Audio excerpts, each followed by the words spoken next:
is very simple, but also it can be very difficult. Minsan you feel that parang lang, prayer is just flowing out of you. Sometimes natamimik ka sa pag-pray. Parang hindi ka makapagsabi kahit anong word lamang. So, we'll see if we can get ourselves through this problematic area of the Christian life. Amen? So, lahat tayo ay nasa somewhere, grade 1, grade 2, kindergarten. But I think all of us like to grow in prayer, especially effective prayer. How many of you want to have a prayer that is effective? Yan. Kunti lang ang nag-raise na hand. Amen! Hallelujah! Gusto natin yan, di ba? Effective prayer.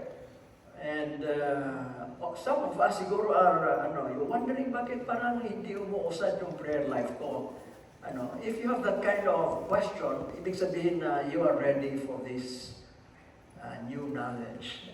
Kapatid, dyan banda. So, what is effective prayer? Okay. And I asked you a while ago, do you want your prayer to be effective? Amen. So, a pastor told me this story some time ago. Romano Santos, not his real name, I think, was a new believer, and he was requested by the pastor who just led him to the Lord to share or to pray in the congregational worship service. Can you imagine? A man who was just become a Christian, and he was requested to pray. And so he started with, "Dear God, ... And then he did not know how to stop. How do I stop this? And he said, "Truly yours, Romano Santos."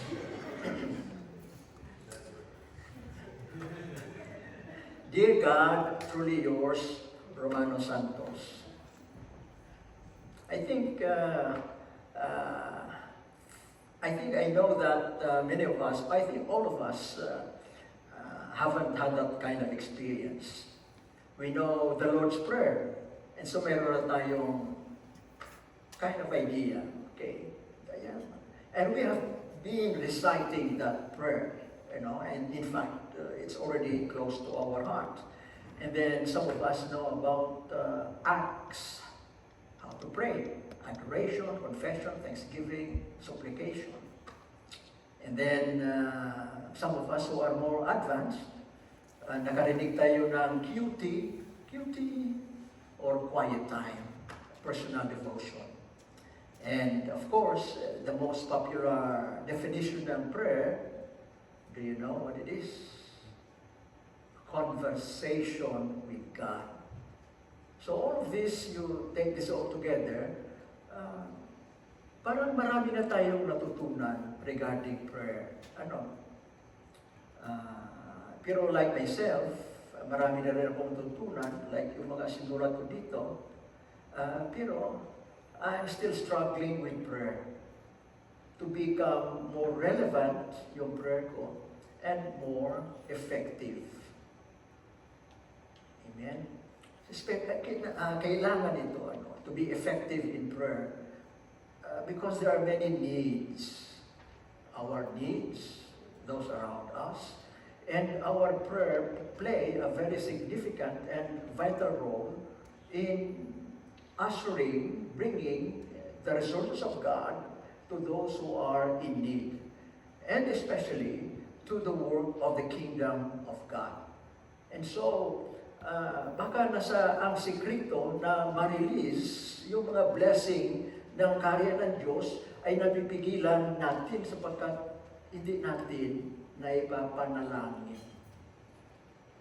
So yan ang the importance of our role in becoming effective in our prayer.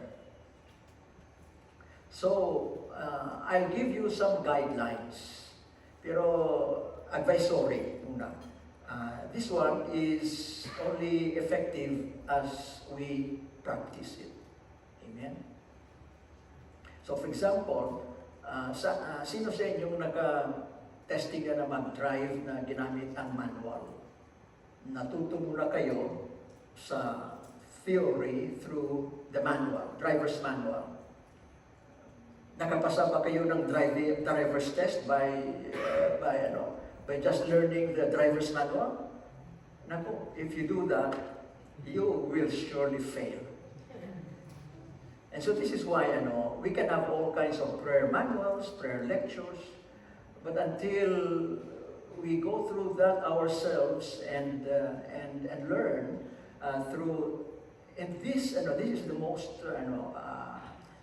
tawag nito, yung parang nakakagulat, is that we learn to be effective in prayer by trial and error. Trial and error. Alam mo yung mga bata, ganun din eh. They learn to walk by trial and error. We learn to drive by trial and error, and so on.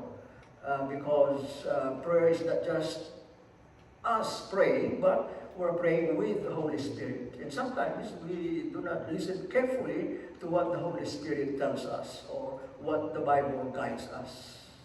Diba? So kaya, we improve as we learn along the way. So here, just generally 5, let's go to, may kung ba dyan? Tawag ito, the Lord's Prayer. Wala pa, no? Next. No. Okay, ito, 5. Okay, so, yeah, from the beginning, my brother, doon sa kanina, effective prayer, then next. Yeah, next. Okay, so characteristics of effective prayer. Okay, I'll talk on the first one. The rest I will, reserve. Next month na naman. So, praying with faith. Next month sa December, presence of God. Next month sa January. And then, power of Holy Spirit, February. Naku, ang layo-layo pa. Praying with prophetic assurance. March. Parang hindi na kayo wait for that long, Paano kaya gawin natin ito? Ay, nakakahiya naman na ibigay lang sa inyo, baka may impatso kayo. So, I'll start with this one. Concentrate on the first one. Praying according to God's will. Sana na after the service, sabihin niyo sa pastor, gusto kong mag-overtime with you tungkol doon sa 5 characteristics of o yung mga grupo dyan, gusto niyo special mga cell group, baka gusto niyo kong i-invite, no? Okay. Now, praying according to God's will, minsan parang nakakalito. How do you know God's will? You know what? It's very simple. Knowing God's will to pray is based on scriptural knowledge and wisdom. The more we know about what the Bible says, the more we know what to pray. And wisdom comes along through your experience and the Holy Spirit revealing to you how to use the Word of God in your prayer. So knowledge is already here in the Word of God, in the Bible.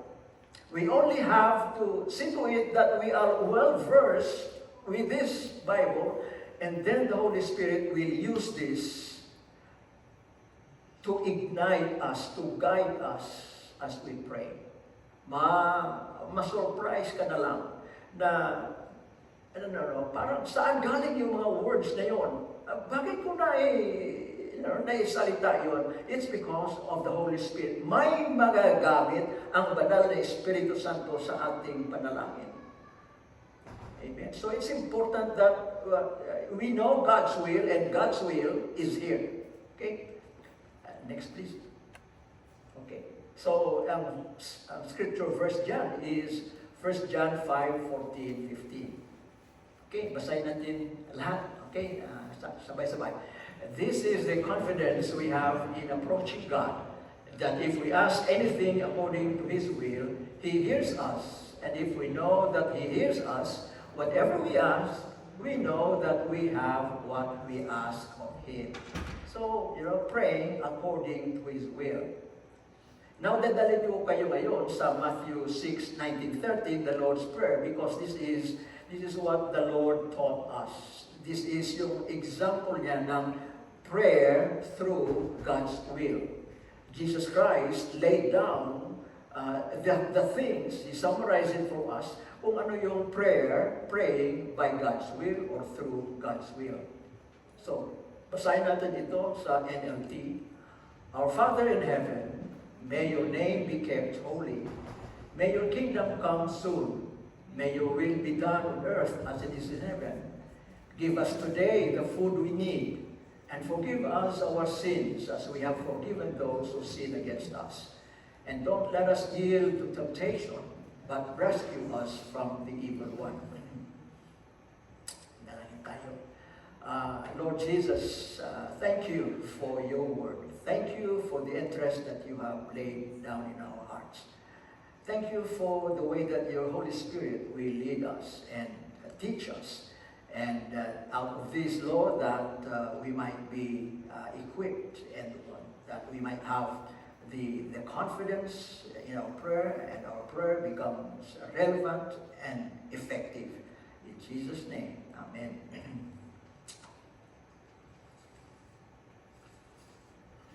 So some of the problems that we have in praying is that we are unable to pray. I remember when I was first year in high school, I was in a Christian school, and my teacher probably thought that I was already a Christian. Maybe I wasn't yet. And he said, Ernie, pray for us, commit our time to the Lord in prayer. Imagine, for the first time in my life, I was asked to pray. Hindi ko nga alam yung Hail Mary or Our Father. I was asked to pray, and doon lang ako, blank. Natulala lang ako. I do not know what to think. My brain went blank. Para bang sinabihan ka na, Ernie, fire your gun. Pero wala namang bala. Paano yun?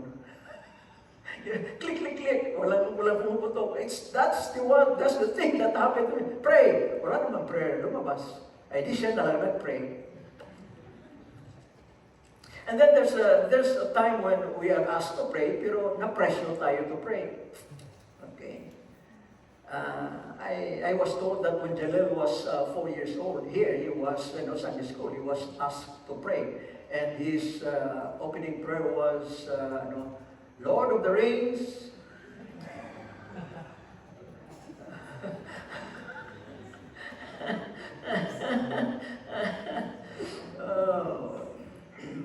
Lord of the Rings, I also know ng Lord of the Rings. Then, syempre, we have our favorite prayer, yung ATM prayers. ATM prayers, asking things for myself.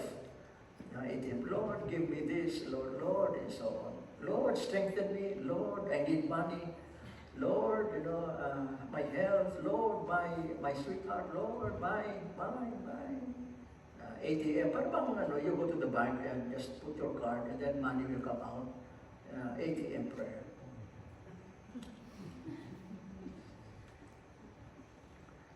One of the best passages I think that we can use to really benefit us in this study is the Lord's Prayer, the one that we just read a while ago. So here are some benefits of praying the Lord's Prayer in relation to the subject matter natin ngayon. Number one, it gives us specific words and ideas that we can expand. Specific ideas. Hindi na tayo malito, because it's here. Our Father in heaven, hallowed be your name. That's a very direct, simple example to use in praying. Our Father in heaven, hallowed be your name. You can expand on that. Number two, it assures us that this is God's will because Jesus taught us to pray it. everything here in the Lord's Prayer is praying according to God's will. Number 3, it gives us a wide-ranging coverage to pray. Diba? My praise time, our Father. Next is the program of God in prayer. Thy kingdom come, your will be done on earth as it is in heaven. And then there is, and so on. Wide-ranging, marami. Okay? Number 4, we are familiar with this prayer. Kaya ito, this is simple for us now. Okay? A few more things to remember before we pray the Lord's Prayer. Not in a memorized way. Although, for devotional and so on, we use that. But as a guide for more, listen to this, creative adventure in praying. Di ba pag sinabi ng sweetheart mo na for the first time, sinabihan ka na, alam mo, mahal ko rin ikaw. Di ba? Yung just 3 words, 4 words, mahal ko rin ikaw, 4 words. Di ba pag ano mo yun, pag iniisip-isip mo talaga yun, di ba your imagination will go wild kung saan-saan na papunta yun, di ba? Apat lang, just 4 words. But you can carry those 4 words, kung saan-saan ng bahagi ng mundo, in your excitement. You ask yourself, ano kaya ibig sabihin mo? Mahal ko rin ikaw. Pakasalan niya na ako. Pwede na ba kaya mag-kiss? Pwede na mag-date? You know what? You carry that idea in, for example, your kingdom come, your will be done on earth as it is in heaven. You can expand that. And as the Holy Spirit act on this, you will be surprised at the creativity and the far wide-ranging areas of prayer that you can reach. Amen? So ito yung mga guidance na ito. And you are free to expand the ideas as the Holy Spirit leads you. Okay, just a few more things na lang ito before we go into the real McCoy. The context of this prayer, the context of this prayer is in the proclamation of the gospel of the kingdom of heaven. Usually, we think of the Lord's Prayer as para sa akin.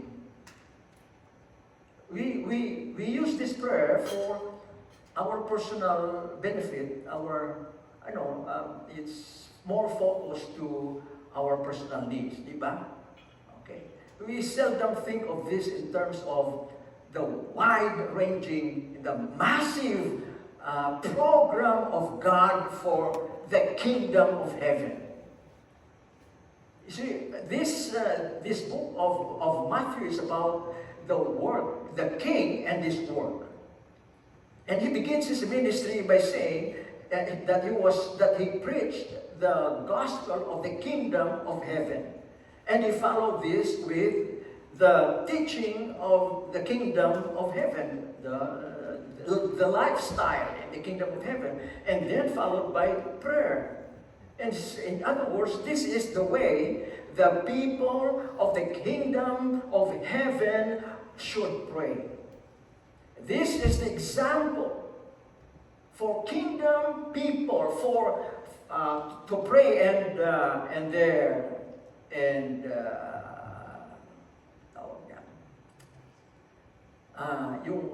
the subject matter for their prayer. Ito siya. Are we kingdom people? Are we people of the kingdom of heaven? So this is the prayer that Jesus Christ handed down to us. This is the kingdom people. This is the prayer that you should pray. This is the basis for your prayer. Kaya this prayer is as powerful as the blessing ng high priest for his people, for the people of Israel. Number 6, 24, 29, ito ang sabi dito. The Lord bless you and keep you. The Lord make His face shine upon you and be gracious to you. The Lord turn His face toward you and give you peace. And then it ends with, so they will put my name on the Israelites and I will bless them. If this is a prayer of blessing for the people of Israel, it is such a powerful prayer that God puts His name on His people, a claim on them. May nakita ko kayong mga properties dyan na may ano, do you write your name on your Bible? Yan, meron kayo? Ibig sabihin yan, sa iyo yan. Ano?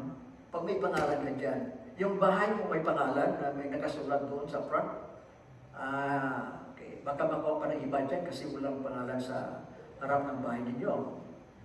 Pero hindi, meron kayong sale of deed of sale naman. Okay. So anyway, God says, if the priest use this prayer on the people, He says, God puts His name on them. Ibig sabihin, this is my people. I bless them. They are mine. This prayer dito sa Lord's Prayer has the same effect sa people whom we are praying for. And this prayer is not just for ourselves, but for especially the people and the work of the kingdom of heaven. So this lecture, this sermon, is to equip you to use the Lord's Prayer to bless others. Because this is the whole purpose for the kingdom of heaven. The life of God's people in this kingdom. And how the people of God can bless this world. And we bless the people of this world through our prayer. So kaya ito, the Lord's Prayer. Okay. Prayer, praying to know the will of God, and prayer means that number one. Next. Okay. We pray that we and all the nations of the world will know and worship God as the Holy and Heavenly Father. So I'm rephrasing. Our Father in heaven, may your name be kept holy. In the light of the context that this prayer is given to the people of the kingdom of heaven. Okay. We pray that tayo, and all the nations of the world will know and worship God as the Holy and Heavenly Father. And so here, Jesus Christ is showing to us that the first agenda in our prayer is the development of our relationship with God, is the development of intimacy with our Heavenly Father. Because we represent God, we must know our God very well first. It is said that the best advertisement is a satisfied customer. Diba? Kayong mga salad master customer, satisfied kayo? Amen? Okay, are you satisfied with the Heavenly Father? Amen? You are the best advertisement for the kingdom of God through your prayers. You should know that one. That's a very powerful revelation. That you are a powerful advertisement of the Heavenly Father. But we have to know Him well, to be close to Him, to be intimate with Him. And so here's even another powerful thought about our Father in heaven. May your name be kept holy. From the earth's perspective, how is the Father known? How is God known? The Father. From heaven's perspective, who is God? Holy. Tayo dito, ang ipinakita ng Diyos sa atin in Jesus Christ is that God is Father. He is close to us. He is not somebody na unapproachable. He is a Father, like our own Father. And yet, to the angels, God is someone who is, they would not dare even look at straight. The seraphim, the cherubim, they cover their eyes with their wings before the glorious presence of God. But here's the most wonderful thing, in that through this prayer, heaven and earth, Jesus has revealed to us that heaven and earth, the thing that is unapproachable, has become approachable and touchable, and in our prayer, heaven and earth are united. And the one that unites that is you and I as we pray through Jesus Christ. What a privilege that God has given us. What power that is entrusted to us. How can we increase in our knowledge of God through the Bible? To me, a simple thing that has helped me through the years is to color anything that has to do with the Father, yellow. Anything that has to do with Jesus Christ, green. And anything that has to do with the Holy Spirit, blue. Yellow, sun. Green, plant life. Blue, wind. Blue, Holy Spirit. And so, in that way, I have managed to somehow squeeze a little bit more from the Word of God, so I can, yung parang, yung parang, yung maasim na lemon, you know, ganyan, kunti lang, pero may, pag nandyan yan sa kamatis at suka at pati toyo, ay di, masarap na yun, di ba? Just like that. Sarap. Tululaw eh. So here we see Jesus Christ invites us to spend the first part of our prayer in worshiping the Father.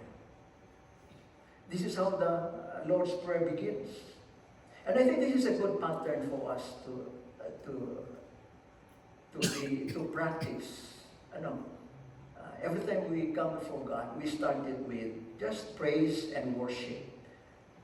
So we love God more and more. Okay, number 2. Next. We pray for the alignment of our life and our world to God's rule. May your kingdom come, your will be done on earth as it is in heaven. What is Jesus telling us through that verse? The coming of His kingdom.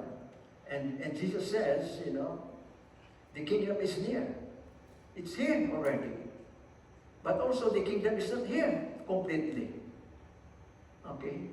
And the kingdom of God is fully manifested when Jesus Christ comes again. And so there is this, parang yung rubber band, pwede yung ganyan rubber band, pero pwede rin ma-extend. That's the kingdom of God. It's here, maliit, but you can extend it. And the complete revelation of the kingdom is when Jesus Christ comes. So, as of now, Jesus wants, because the kingdom of God is not fully here on earth. He wants that we pray for the alignment of our life and that of our world to God's rule. Alam mo, these words are not just yung praying your kingdom come. Lord, let your kingdom come. Para bang sinasabi yung asawa mo na, Fe, punta ka dito sa kwarto. you know what? These are invasion words. This is words of war. This is gira ito. You know why? Because this earth is ruled by the kingdom, by the king, by the prince of darkness. Once you invite the Lord Jesus back to this place, which Adam and Eve abdicated when they fell into sin, you're inviting a war between the kingdom of God and the kingdom of darkness. And so, okay ba kayo to pray that way? Your kingdom come, your will be done on earth as it is in heaven. And this is a prayer of conflict, of misunderstanding, and so on. Kasi tingnan mo, you pray your kingdom come sa Ukraine and Russia. May nakikinig ba sa iyo? Hindi ba yun? Sabihin mo si Putin ipag-pray kita. God, your kingdom come, your will be done here in Russia as it is in Ukraine. Sabihin ni Putin siya, wag! Ipapabilangbog ka ni Putin. You know why? Because gusto naman ni Putin na sakupin ang Ukraine. Hindi marami kang kontra, nanalangin ka lang naman di ba? Pero now you have enemies. Why? Because these people around the world that we pray for, they don't like our prayers. They hate God. So this is why you're praying, your kingdom come, your will be done. We should know that this is war when we pray this. How about praying for your child? Nahihirapan ka. Lord, let your kingdom come sa aking anak. Pagod na ko, Lord. Okay. Here, a picture of violence, of war, na sinabi ni Jesus Christ. Matthew 11:12, he says, from the time of John the Baptist until now, violent people have been trying to take over the kingdom of heaven by force. Violent people have been trying to take the kingdom of God by force. Nag-aagawan. Sino yun sila? Well, the disciples, for one thing, as they preach and show signs and wonders and miracles for the kingdom of God, but also violent men like the Pharisees, like the people of Herod, and so on, na kumukontra kay Jesus Christ, who eventually crucified Jesus Christ. So nakikita natin that this praying your kingdom come is asking God to reinstate His power and His rule on this place that doesn't want to come under the rule of God. So what are the words or ideas to pray, your kingdom come, your will be done? Well, let's take the parables of the kingdom, because marami mga ideas doon on how we can pray, your kingdom come, your will be done, and how we can words or prayer in such a way that we are praying according to God's will. For example, the kingdom of heaven is like light. It's like salt. It's like yeast. It's like the narrow way. It's like the house built upon the rock. It's like mustard seed. It shows that the kingdom of God is powerful. It spreads, it takes root, it saves, it influences, it changes, it transforms. Yan ang kaharian ng Diyos. The other words for the kingdom of God is sa Romans 14:17, that the kingdom of God is righteousness, joy, and peace in the Holy Spirit. So for example, yung church, ang mga membro ay yung isa may espada, yung isa may spear, mag-aawayan sila. Church yan, ha? Okay. Away sa bibig. So anong prayer mo? For example, using this, your kingdom come. Father, restore your righteous King Jesus in this church. Bring them in alignment with the Holy Spirit. Reveal unrighteousness in the motivation of people. Reveal selfishness, pride. I pray for humility and repentance. Flood their hearts with joy and peace, and restore them to each other and in Christ.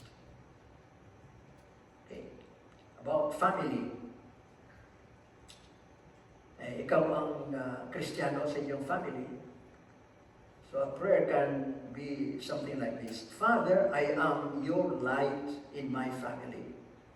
Show me how I can become a light or salt to my parents and siblings and relatives. Then listen to the Father sa kanyang answer. Kasi naghihingi ka ng wisdom in how you can become a salt and light. Baka sabihin ng Heavenly Father sa iyo, mag-volunteer ka, mag-ugas ng plato every night. That's how you can become a salt and light. Baka sabihin sa iyo, huwag kang masyadong maingay sa kwarto mo, yung music mo, napakalakas. Naiinis na yung papa mo at mama mo. Matanda na yan sila. Ayan. Okay, amen? Next 3. We pray for the restoration of God's abundant resources to all the peoples of the world. Give us today the food we need, or give us this day our daily bread. As I said, the pronouns here are walang dito, singular pronoun. Wala. It's all a plural, our, us. It's about the business of the kingdom of heaven. And so, sometimes we ask this to our Lord, give us this day our daily bread. Give us this day my daily bread. Parang hindi naman fitting. Give me this day my daily bread. Parang hindi yan the Lord's Prayer. Parang mali yan. Ano ngayon? Give us this day our daily bread. Ayun ang tama. Once you have that perspective, you begin to think of not just yourself, but the whole world, the kingdom of heaven, as it relates to this world.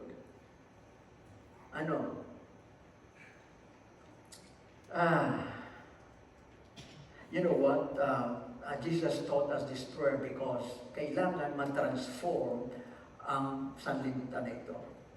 Because sin has cursed this earth through the sin of Adam and Eve. Dahil nagkasala sila, lahat-lahat na nasa sanlibutan na ito ay nadala. Okay? Para bang yung virus sa bote na basag, and the virus spread all over. Parang COVID ba? Ayan, yan ang kasalanan. And part of this curse is not just the sin of Adam and Eve, but also yung mga gera, wars, the greed of people, okay, that result in yung the more powerful, yung mga corporations taking advantage of the poor, and so on. Erratic weather patterns are all part of the curse. What is the main objective nitong curse nito? When we pray, it's ang direct target ng curse is our food supply. Our food supply. Our our freedom to reach the tree of life. And our freedom and power to get as much food from this earth. Target yung ating spiritual blessings, the tree of life. Second target, our physical blessing from the earth. Ayan ang curse. So now, in this prayer, Jesus is flipping, the effect of the curse. Kailangan makita natin yung ating prayer dito, give us this day our daily bread, as a means by which we turn over the power of curse against our food supply and against the invitation of God to reach and to eat from the fruit of the tree of life. Hunger and famine were not part of God's plan in creation, but abundant life, both physical life, earthly life, as well as spiritual life. So ngayon sa Gaza, nakikita natin ang curse, war, greed. Do you know that there is more than enough food that the United Nations and other countries are giving to the people of Gaza? Pero ano nangyayari? Because of greed, yung mga Hamas gunmen, they hijack yung mga trucks and trucks of food supply, and they sell it, with sumptuous profit. So ngayon, nagre-reklamo mga tao, wala silang pagkain. That's a microcosm na nakikita natin about this curse. So how do you pray? How do you pray for Gaza? How do we pray for the restoration of God's abundant resources to the people of Gaza? We pray, Father, we pray for your kingdom and reign in Gaza. Jesus, your Son, died for the Gazans and the Palestinians, sorry. Palestinians. God opened their eyes. God liberate them from greed. God showed them the Lord Jesus Christ is the only one who can give them the kind of peace that they need. Next, number 4. The last na ba yan? Before that part, okay. We pray that God's will, that's God's will. How do they know that? Pray that God's will, or saints will. Okay, sorry. We pray that God will forgive us, the nations, of our sins, and that we, including nations, will readily forgive each other, so peace will reign. Amen. What's the end objective of forgiveness? Peace. Peace between us and God, and peace between us among ourselves. We receive forgiveness and the power to forgive those that have wronged us in and through Christ. Diyan lang nakukuha ang forgiveness. Islam has a way of, it is in their core belief that God is merciful and forgiving. Pero hindi nila yata na-enjoy 100% what this forgiveness is. Kasi if they have this doctrine, in their lives about the forgiveness of God, sana wala tayong masyadong gulo, between Christians and Islam. Sana walang may namamatay na mga young people, na mga Muslim girls, kung mayroong forgiveness. Dahil sa hindi pagka, ng hijab, hindi lang na lagay ng mabuti. In Ephesians chapter 2, verse 32, it says, chapter 4, verse 32, it says, be kind and compassionate to one another, forgiving each other, just as in Christ God forgave you. Forgiveness is in and through Christ. Ephesians 1:7, in Him we have redemption through His blood of forgiveness of sins.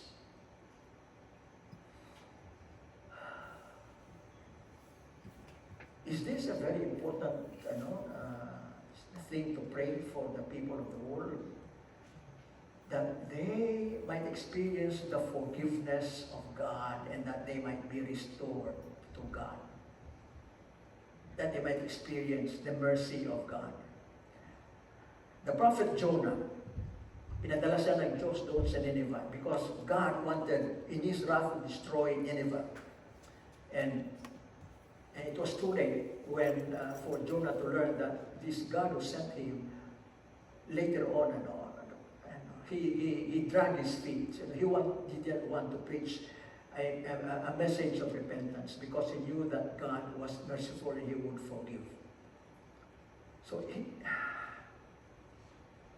how do we put ourselves into prayer in which we can be more than Jonah?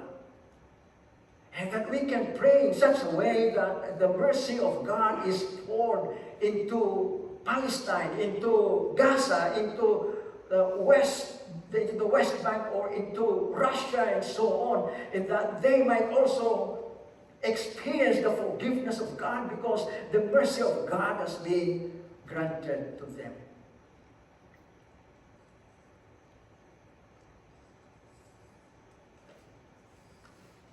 So I pray something like this: Father of mercy, you've said in Psalm 46 that you will cause the wars to cease or stop.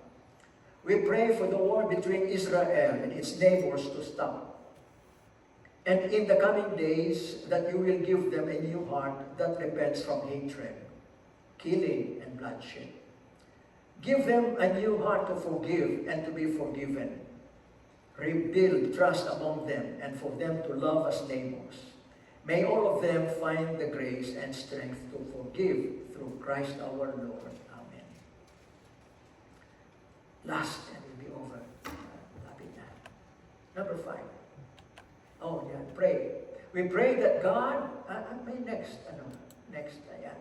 we pray for victory and salvation for ourselves and for the nations against all the devil's schemes. And lead us not into temptation, but deliver us from evil, from the evil one. The main purpose of the temptation from the evil one is to destroy the purpose of God for us and for the kingdom of heaven. He did it first with Adam. Satan succeeded in derailing Adam from partaking of the fruit of the tree of life and derailing him from becoming the ruler of the earth.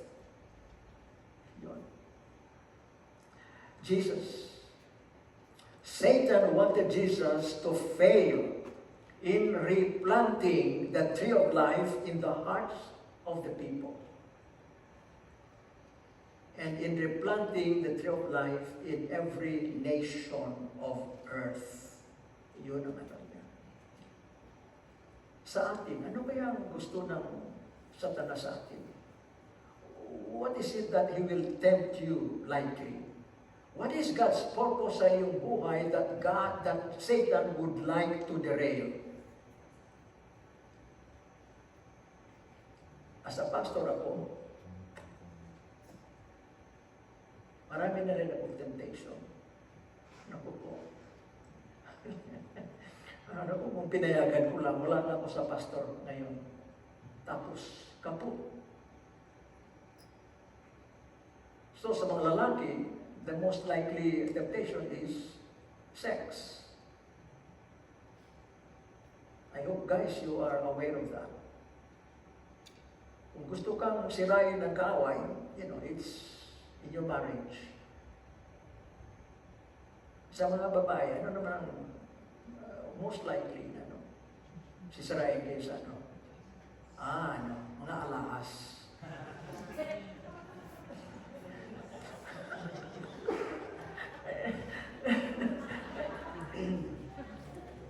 yung mga alahas, parang ahas din yan.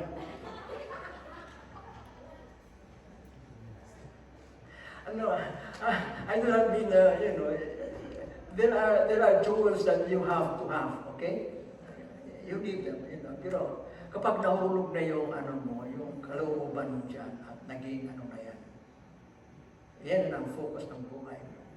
Yan, na yan. Nabulsa ka na ng Satanas.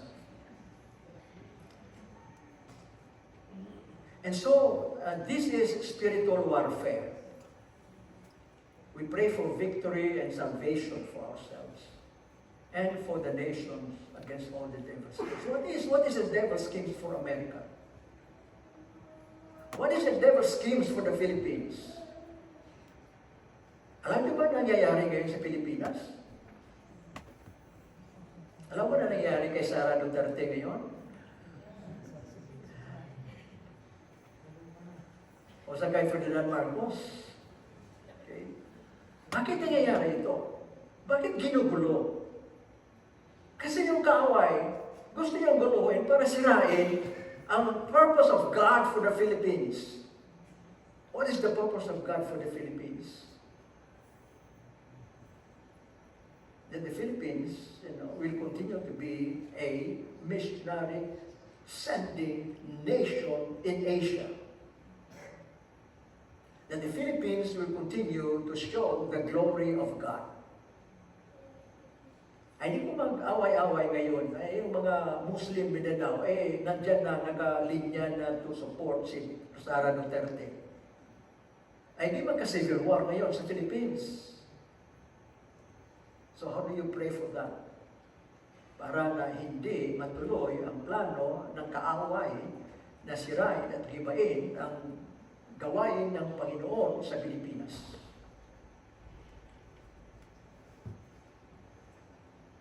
Okay, so here are some examples in prayer. Sa atin, this is the general purpose of God for us, to seek His kingdom first. Second, to become faithful disciples of Jesus Christ. Third, to preach the gospel of the kingdom to all nations. Yan ang ating general purpose para sa buhay natin. So, how do you pray for Christians that are in prison for their faith? Like John the Baptist, alam mo, while in prison, John the Baptist nakaduda. So he sent a message to Jesus. Are you the one that we are expecting, waiting for? Are you talaga the Messiah? You know what? Even strong Christians in prison and in torture can begin to doubt. Yan ang atake ng kaaway for Christians who are in prison. How about Christians in public office that they do not succumb to money and power? Sabi ni Joel Chua, sinabihan niya si Sara Duterte, Joel Chua is the chairman ng Quadcom Committee. Sabi niya, sorry kasi kailangan ko lang ng pera para sa eleksyon. Imagine. Isisirain mo yung isang tao just because of the money? How about your child who is about to enter university? How do you pray for her, for him? That he will not succumb to peer pressure and the atheistic professors. How about the couples who are separated because of necessity? Yung husband nandoon sa Saudi Arabia, yung asawa na iwan sa Bulacan.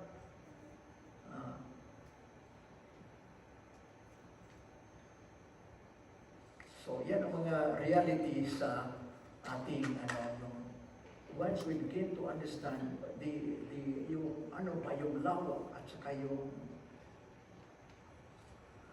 area na nasasakupan ng the Lord's Prayer. It's in summary now. God's praise.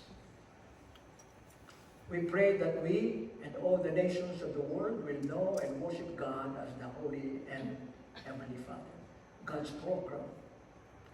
We pray for the alignment of our life and our world to God's rule, God's provision, We pray for the restoration of God's abundant resources to all the peoples of the world. God's peace through forgiveness.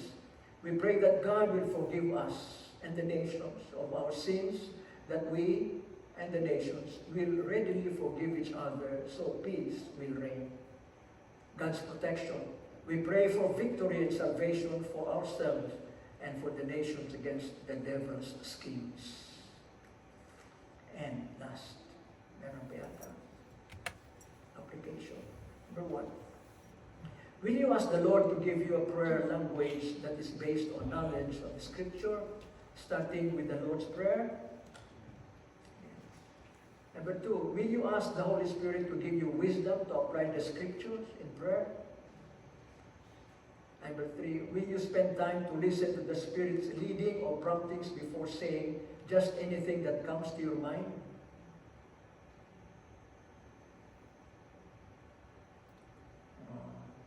So just anything that comes to your, you ask to pray, ang butoy, kamu na lang. Okay. Okay, let's pray. Okay, good. Lord Jesus, salamat. We can all learn, Lord, and grow in our prayer language.